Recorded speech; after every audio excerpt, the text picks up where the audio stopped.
órgão vai ser o El Mojahid. E aí tinha um outro jornal chamado Resistance Algérienne, que ele vai continuar, mas o El Mojahid vai se tornar... Mas o El Mojahid, por mais que tenha tido essa questão de centralizar num órgão só, de comunicação, ele vai puxar dessas experiências de zines, de produção coletiva, o seu espírito de sujeito coletivo. Então tem essa questão. Só que assim, começa o rádio, não tem linha elétrica. Por que o rádio vai ser um instrumento mais importante na Revolução Argelina? Porque o povo era analfabeto.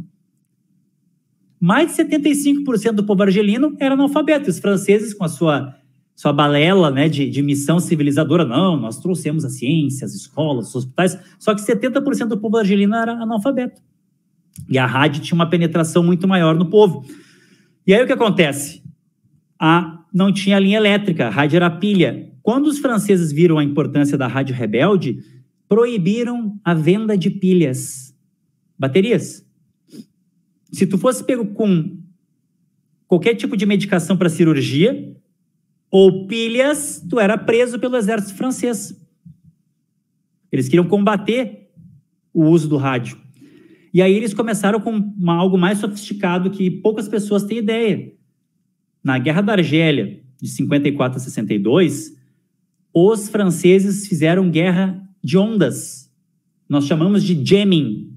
O jamming é a técnica de empastelar transmissões de rádios. Isso já era usado na Segunda Guerra, a resistência francesa usou em solo francês, e os franceses também, né, os franceses que eram empastelados por nazistas agora, e foram torturados pela Gestapo, agora se tornam os algozes e torturadores do povo argelino. Isso é uma grande contradição da França, né? A pátria da liberdade, da igualdade, da fraternidade, dos direitos do homem com H maiúsculo, a farsa cai com Fanon e com a Argélia. A farsa de um humanismo burguês, branco, europeu, mutilado, e o Fanon ele vai defender, não vai jogar no lixo o legado humanista, atenção, ele vai dizer o seguinte: um verdadeiro humanismo há de surgir da luta dos colonizados, do terceiro mundo. E é nesse sentido que o Fanon defende, né, a questão da luta anticolonial. Proibiram pilhas, jamming, os caras ficam... E aí o que acontece? A transmissão da rádio tem que ficar toda hora mudando de frequência. E os argelinos, o povo argelino, querendo se conectar com a revolução através da rádio. E aí ficava ouvindo um pedaço. Tipo, cortava. E aí eles completavam outra parte. É isso que Fanon chama do momento que se cria uma zona de criação de informação autônoma. O argelino ouvia um pedaço com a sua família ali da rádio, e ao ouvir a rádio rebelde, eles se sentem parte da Revolução Argelina. Só que daí os franceses foram lá e empastelaram com jamming. Fizeram jamming na transmissão, caiu, ficou ruim, só ouviram metade da notícia. E aí começa na família, ali no grupo, enfim, rebelde, o que for, uma conversa entre as pessoas do que teria sido dito depois e o que significa aquela notícia. Então, um processo profundo e revolucionário em termos de mídia. Agora, mais para a questão da tecnologia, o Fanon, nesse ensaio, então, ele nos propõe uma descolonização tecnológica. Essa palavra se esvaziou, né? Tudo é descolonizar o currículo. Parece que se esvaziou o conteúdo revolucionário dela. Nós precisamos retomar esse conteúdo, e significa o quê? Retomar Fanon na sua obra e sua experiência na Argélia, na África. Fanon, então, não é à toa que eu e o Davidson escrevemos a obra Colonialismo Digital por uma crítica hacker fanoniana. O que significa esse hacker fanoniano? A gente tentou fazer uma aproximação entre o hackativismo e a obra fanoniana, no sentido do que o Fanon fala sobre descolonizar a tecnologia. Não é uma tecnofobia, agora vamos sair fora e não vamos... Não. Fanon, na Guerra da Argélia, ele vai dizer o seguinte: não, vamos usar o rádio, vamos aprender a usar o rádio, tem fotos deles montando oficinas de comunicação, como usar o rádio para nós. Agora tem um problema na interface internet, plataformas, que eu vou fazer a minha crítica, inclusive tem sido muito cara essa crítica a mim. Mas, na minha visão, em termos de IA, de plataformas, de tecnologia digital, aqui a ideologia se reproduz mais pela forma, do que pelo conteúdo. Então, nós temos liberdade aqui de falar de vários conteúdos revolucionários, anarquistas, marxistas, enfim. Mas para a plataforma YouTube, para a plataforma que está aqui nos veiculando, não importa muito. O que importa é que nós estamos dentro do algoritmo deles. E se nós estamos no algoritmo deles, nós estamos reproduzindo a plataforma que está por trás de tudo isso, das Big Techs. Então, nós precisamos aprender com o Fanon. Em primeiro lugar, não são redes sociais. São redes proprietárias ditas sociais. A rede intelectual, esse conceito, ele acaba pegando um pouco da nossa época, né? Mas as redes intelectuais, elas hoje também circulam por redes ditas sociais, proprietárias. Só que o problema é o seguinte, uma coisa era quando o Fanon ia de congresso, o Fanon teve, eu anotei aqui algumas coisas, ó. Olha, o Fanon teve no primeiro e segundo congresso de escritores e artistas negros, o primeiro em Paris em 56, o segundo em Roma em 59, foi daí que no primeiro ele fez o discurso Cultura e Racismo, depois virou texto por uma Revolução Africana. E em Paris ele vai falar sobre cultura nacional, vai virar depois um texto do Condenados da Terra. Em 58, Fanon viaja com a delegação do governo provisório da República Argelina. O Fanon se tornou não só colaborador do El Mojahid, mas também se tornou embaixador itinerante do governo argelino provisório. Ele foi para Accra, capital do Ghana, primeiro país independente africano, presidido pelo grande pensador, presidente Nkrumah, Kwame Nkrumah, que tem a obra que é imprescindível, incontornável, leiam, Neocolonialismo, Etapa Superior do Imperialismo, em alusão à obra do Lenin. Ele vai trabalhar o conceito de neocolonialismo, que para nós é muito importante.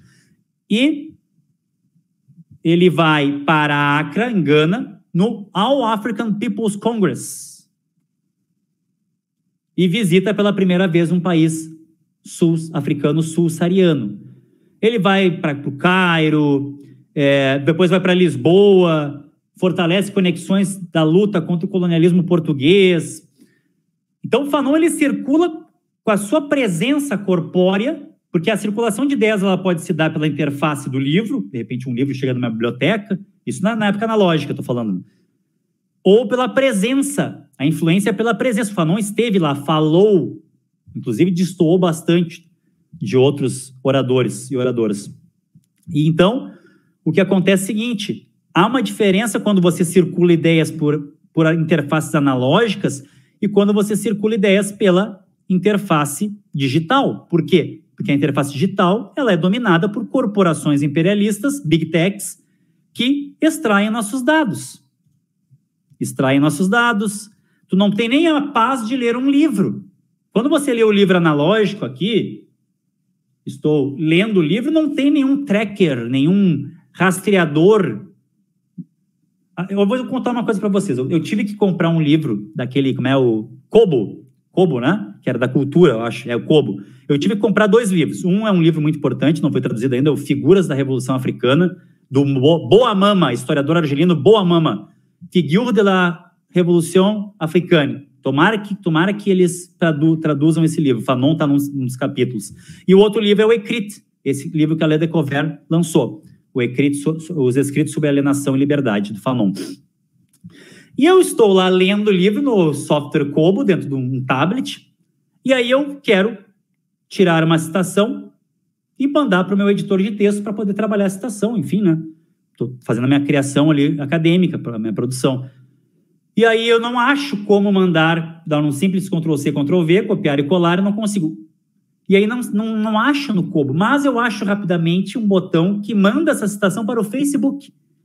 O que eu quero dizer, e aí eu comecei a ganhar emblemas, porque eu ficava a noite inteira lendo, na época eu era bem mais novo, eu conseguia virar a noite lendo, agora já com 43 já não é mais daquele jeito, né?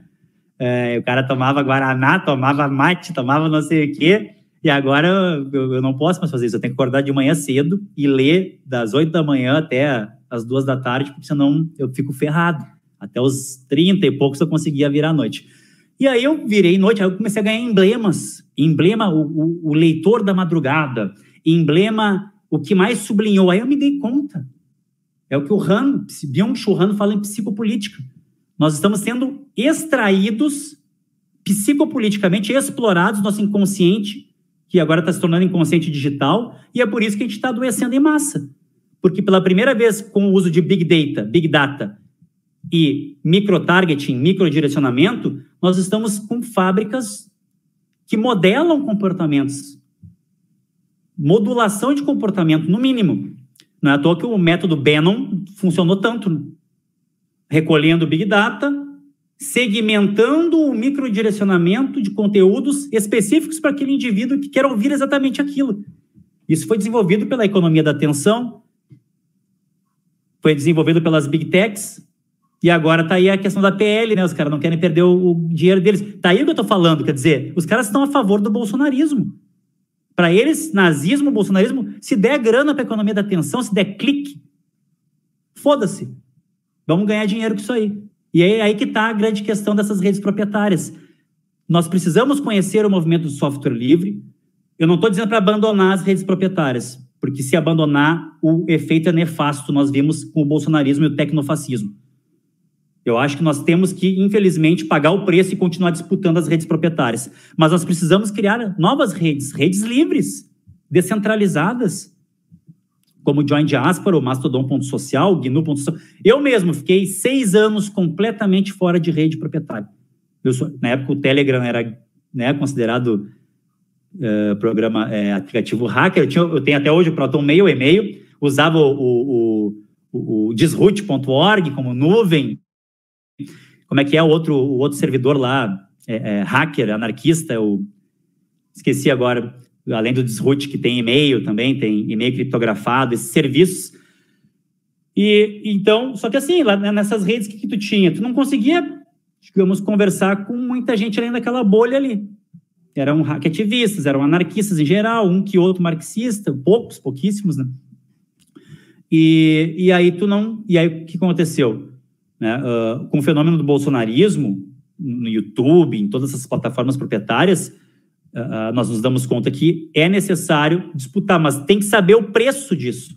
Porque a ideologia das plataformas, que é a ideologia californiana, Barbrook Cameron, está lá na Monstro dos Mares, salve aí para Monstro dos Mares, uma editora que eu tem me ajudado muito, né? O Léo Foleto também, lá do Baixa Cultura, esse povo aí que há muito tempo tem acompanhado a produção, e eles traduziram o Ideologia Californiana, do Barbrook Cameron. É um livro que tem que ser lido, um texto que tem que ser lido. O que é a ideologia californiana?